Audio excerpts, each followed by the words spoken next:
A paz do Senhor, meus irmãos, mais um vídeo e hoje vamos apresentar para vocês a história de um homem que conduziu toda uma nação à verdadeira adoração ao Senhor. Alguém que foi exemplo de liderança, exemplo de profeta, exemplo de juiz, exemplo de sacerdote. Um homem que foi cheio do Espírito Santo e assim como Sansão também foi um nazireu de Deus, filho de um milagre e que exerceu o seu ministério de uma forma linda e maravilhosa, tanto que é mencionado posteriormente, após a sua morte, em várias referências bíblicas, contando a história, o exemplo de vida desse homem, que sem dúvida alguma foi uma referência para muitas gerações e até hoje é referência para muitas pessoas. Então, eu quero convidar você a estar assistindo o próximo vídeo para entender um pouquinho melhor sobre a história desse grande personagem. Então, roda a vinheta, se liga na palavra.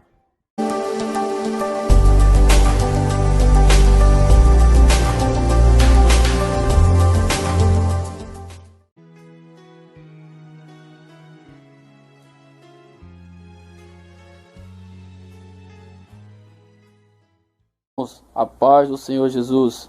Hoje iremos aprender um pouco mais sobre a história de um grande homem de Deus, o profeta Samuel. Quem foi o profeta Samuel? Nome de Deus, ou menos provável, ouvir de Deus. Era filho de Eucana e de Ana.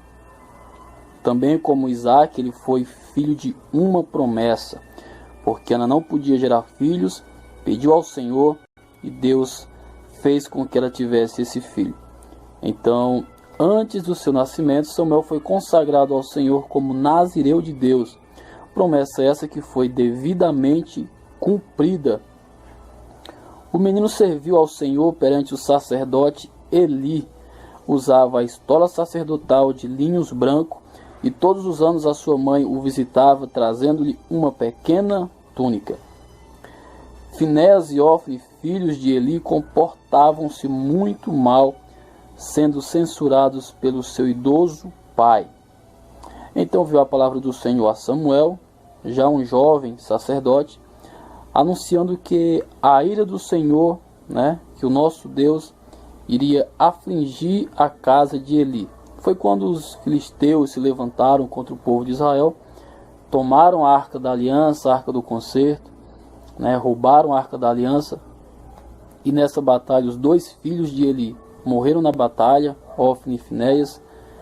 O filho de Finéias, Icabô, que a sua esposa, após saber a notícia que os dois filhos de Eli, Ofne e Finéias, haviam morrido na batalha, a esposa de Finéias, então, naquele momento, começa a entrar em estado de parto, dá à luz um filho, chama-se Icabô, porque a glória do Senhor saiu de Israel, foi roubado de Israel, e após dar à luz aquele filho, ela também morre.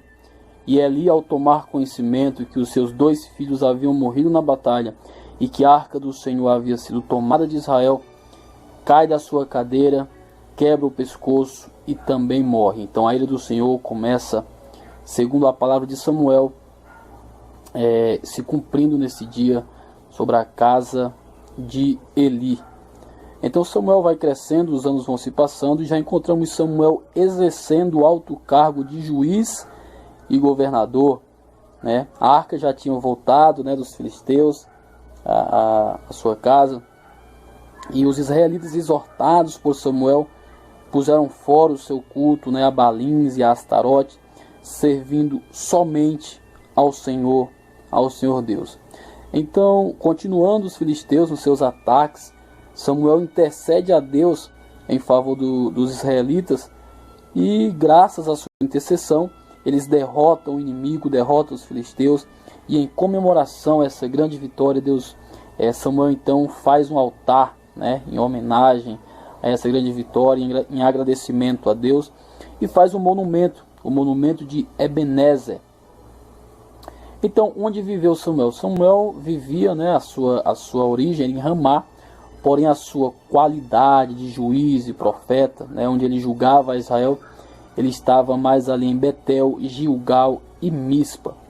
Então, depois de outro longo intervalo de tempo, reaparece novamente Samuel, já ancião, agora nomeando os seus dois filhos como administradores da justiça em seu lugar, o que não aconteceu, porque os seus 2 filhos, Joel e Abias, não fizeram o que era bom aos olhos do Senhor.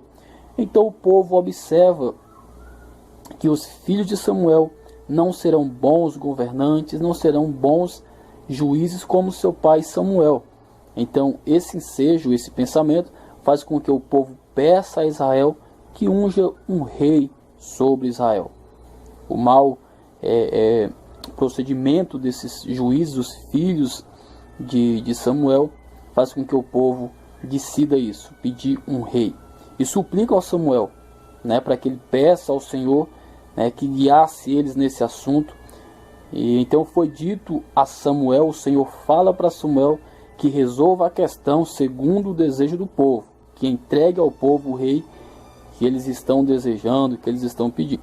Mas que ao entregar esse rei, Samuel deveria explicar para o povo israelita os perigos que eles corriam colocando um homem a governar as suas vidas e os seus bens. Porque até então o povo de Israel vivia em um período chamado período teocrático, onde o único e verdadeiro Deus reinava sobre aquele povo, sem o auxílio de um homem, sem o auxílio de um rei fisicamente falando.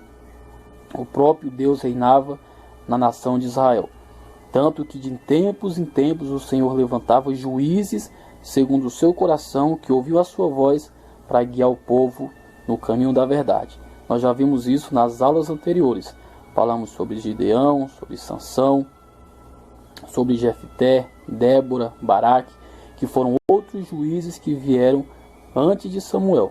Segundo a palavra, Samuel foi o último juiz em Israel e o primeiro profeta, embora outros profetas antes de Samuel também já haviam profetizado.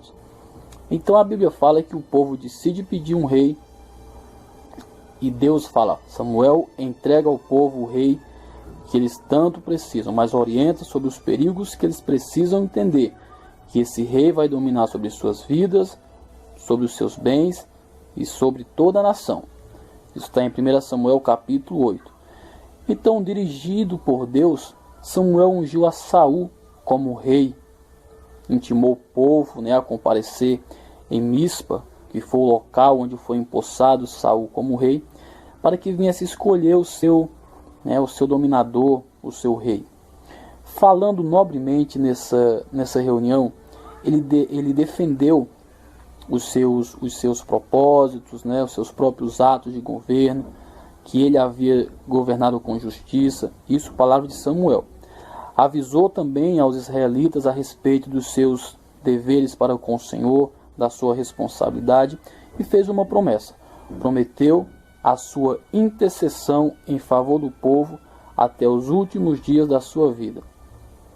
Então, quando Saul pecou contra o Senhor, o rei Saul, já ungido rei, pecou contra o Senhor, foi Samuel que lhe fez conhecer a censura divina.